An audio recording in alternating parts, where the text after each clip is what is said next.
Isang mainit na hapon po sa ating lahat mga kabakyard. So for today's video mga kabakyard, madali ang vlog lang to. Nais ko lang ipakita sa inyo yung bagong alaga ko dito sa bahay, yung Polish chicken. Pero bago ang lahat mga kabakyard, samahan nyo muna ako dahil naglilimlim na yung pre-sale chicken ko. So iwawalay na natin yung cock sa kanya. So open natin mga kabakyard, huwag na nating patagalin pa para makita natin kung ilang itlog ba ang nilimliman ng aking alagang Brazil hen. So tumabi ka muna ka, tumabi ka. Tingnan ko muna ang partner mo kung ilang itlog ba talaga ang nilimliman niya.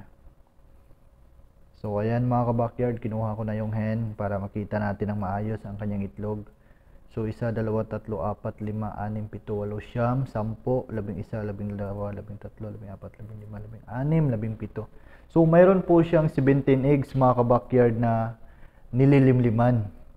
So, bakit nga ba need nating iwalay ang roster sa hen pag once naglilimlim na ang hen mga kabakyard?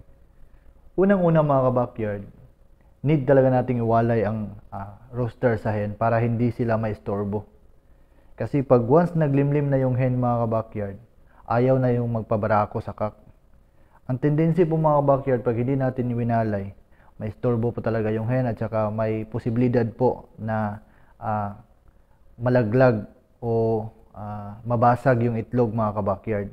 Kasi ang behavior ng cock mga kabakyard, pag once may nakita silang hen, babarakuhan talaga nila yan.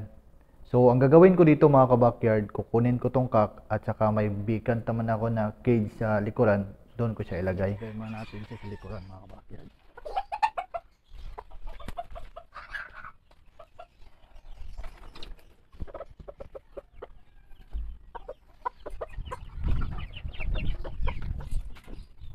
So, dito ko siya ilagay mga kabakyard sa beacon ko na cage. Ayan. Malikot. Ito yung pa dito.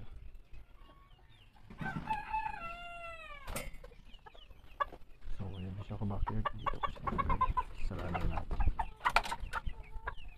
So, proceed sa topic natin mga kabakyard. So, ito na yung alaga kong pre-sale na binili. So, welcome po natin siya mga kabakyard sa ating munting backyard. So, ito po yung hitsura niya. Ito po siya mga kabakyard. Para siyang rebanded na manok mga kabakyard. Oh. Ang haba po ng ano niya, ng crest niya.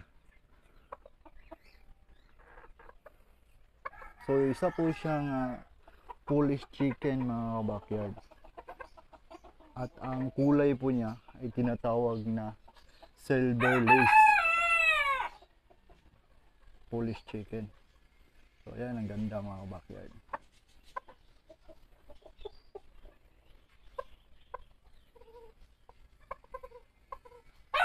Ito po siya mga kabakyard. Parang rebanded yung buhok niya. So ang bala ko dito kabakyard is i-pair ko siya sa Brazil ko na hen. So update ko kayo kabakyard pag once na pair ko na to. Dahil gusto ko ring makita kung ano ang resulta sa cock na to pag once ipinagpares ko sa Brazil na hen. So actually ang ganitong klase ng manok mga kabakyard, yung mga Polish chicken, ay kalimitang ginagamit sa show. Dahil sa magandang postura nila at sa tindig nila na napakaganda. So dito na magtatapos ang video natin mga kabakyard. Thank you for watching. God bless po sa ating lahat. Mag-iingat po tayo.